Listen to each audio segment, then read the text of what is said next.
बार बार बार बार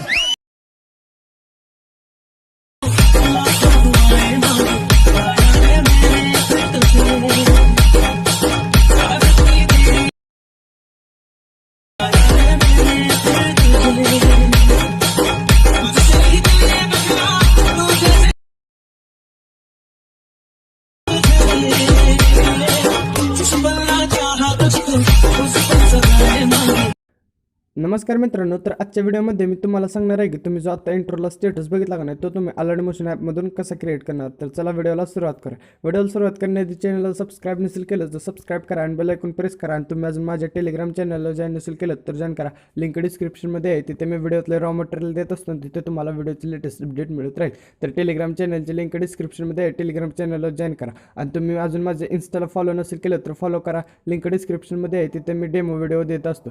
तर चला व्हिडिओला सुरुवात करूया. जसं तुम्ही अलाइट मोशन ओपन कराल का नाही तुमच्यासमोर असा इंटरफेस येईल. तुम्हाला पहिल्यांदा टेलिग्राम चॅनलवरून XML फाईल डाउनलोड करून अलाइट मोशन ॲपमध्ये इम्पोर्ट करून घ्यायची आहे. ती जर फाईल तुम्हाला इम्पोर्ट करता येत नसेल तर मी डिस्क्रिप्शनमध्ये एका व्हिडिओची लिंक दिलेली आहे. तिथे मी सांगितलेलं आहे की ती फाईल तुम्ही अलाइट मोशन ॲपमध्ये कशी इम्पोर्ट करा.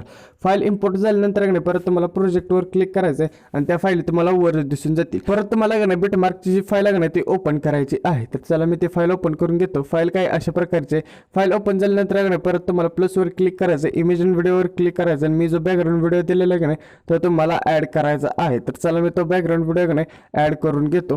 व्हिडिओ ॲड झाल्यानंतर परत तुम्हाला तिसरा जो बीट आहे का नाही तिथे जाऊन व्हिडिओचा एक्स्ट्रा पार्ट कट करून घ्यायचा आहे. तर चला मी तिथे जाऊन एक्स्ट्रा पार्ट कट करून घेतो आणि परत तुम्हाला 2.25 सेकंदापाशी जो बीट आहे का नाही तिथे तुम्हाला व्हिडिओचा मध्यभाग कट करून घ्यायचा आहे. आणि परत जो पुढचा बीट 2.6 सेकंदापाशी जो बीट आहे ना त्याच्या पुढचा जो एक्स्ट्रा पार्ट आहे ना तो तुम्हाला कट करून घ्यायचा आहे. एक्स्ट्रा पार्ट कट झाल्यानंतर परत तुम्हाला प्लसवर क्लिक करायचं, इमेज आणि व्हिडिओवर क्लिक करायचं आणि मी जे दिलेलं PNG आहे ना ते तुम्हाला ॲड करून जो पुढचा बीट आहे ना तिथे जाऊन तुम्हाला त्या PNGचा एक्स्ट्रा पार्ट कट करून घ्यायचा आहे. एक्स्ट्रा पार्ट कट झाल्यानंतर परत तुम्हाला बॅक यायचं आणि शेक इफेक्ट जी फाईल आहे ना ती ओपन करून घ्यायची आहे. तर चला मी ती फाईल आहे ना ओपन करून घेतो. फाईल ओपन झाल्यानंतर परत तुम्हाला एक नंबरचा जो इफेक्ट आहे तो कॉपी करून घ्यायचा आहे. आणि इफेक्ट कॉपी झाल्यानंतर परत तुम्हाला बॅक यायचं आणि बिटमार्कची जी फाईल आहे ती ओपन करून घ्यायची आहे. फाईल ओपन झाल्यानंतर तुम्ही आता जी PNG ॲड केली ते त्याला तुम्हाला हा इफेक्ट पेस्ट करायचा आहे. इफेक्ट पेस्ट झाल्यानंतर परत तुम्हाला 0.0 सेकंदावर यायचं, प्लसवर क्लिक करायचं, इमेज आणि व्हिडिओवर क्लिक करायचं आणि मी अजून एक जी PNG दिली ती ॲड करून घ्यायची आहे. ती PNG ॲड झाल्यानंतर तुम्ही जसा व्हिडिओ आत्ता कट केला तशीच ती PNG तुम्हाला ॲड करून घ्यायची आहे.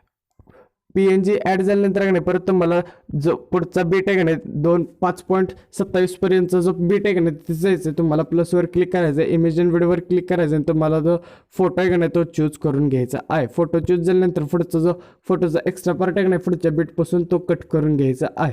एक्स्ट्रा पार्ट कट झाल्यानंतर परत तुम्हाला शेक इफेक्ट जी फाईल आहे ती ओपन करून घ्यायची आहे. तर चला मी ती फाईल ओपन करून घेतो आणि 2 नंबरचा जो इफेक्ट आहे तो तुम्हाला कॉपी करून घ्यायचा आहे. इफेक्ट कॉपी झाल्यानंतर परत तुम्हाला बॅक आणि बिटमार्कची जी फाईल आहे ती ओपन करून घ्यायची आहे. फाईल ओपन झाल्यानंतर परत तुम्हाला जो पुढचा फोटो आहे तिथे जाऊन हा जो इफेक्ट आहे तो पेस्ट करायचा आहे आणि अशा प्रकारे तुम्हाला आता बीटनुसार सर्व फोटो आहेत ॲड करून घ्यायचे आहेत. तर चला मी बीटनुसार सर्व फोटो ॲड करून घेतो. अशा प्रकारे मी बीटनुसार सर्व फोटो ॲड करून घेतलेले आहेत. फोटो ॲड झाल्यानंतर परत तुम्हाला 0.0 सेकंदावर यायचं, प्लसवर क्लिक करायचं, इमेज आणि व्हिडिओवर क्लिक करायचं आणि तुमचा जो लोगो आहे तो तुम्हाला ॲड करून घ्यायचा आहे. तर चला मी माझा जो लोगो आहे तो ॲड करून घेतो. लोगो ॲड झाल्यानंतर परत तुम्हाला मूव अँड ट्रान्सफरवर जायचं आणि लोगो साईज कमी करून घ्यायचे आणि परत तुम्हाला हा लोगो अशा प्रकारे ह्या कोपऱ्यात सेट करून घ्यायचा आहे. लोगो सेट झाल्यानंतर लोगो परत तुम्हाला शेवटपर्यंत ओढत न्यायचा आहे. अशा प्रकारे झाल्यानंतर परत तुमचा जो व्हिडिओ आहे तो तुम्हाला एक्सपोर्ट करायचा आहे. तर व्हिडिओ कसा झाला आहे ते मला कमेंट करून सांगा. व्हिडिओ आवडला तर लाईक करा, चॅनलला सबस्क्राईब करा. तर भेटूया पुढच्या व्हिडिओमध्ये. कोणाचं पोरग रे?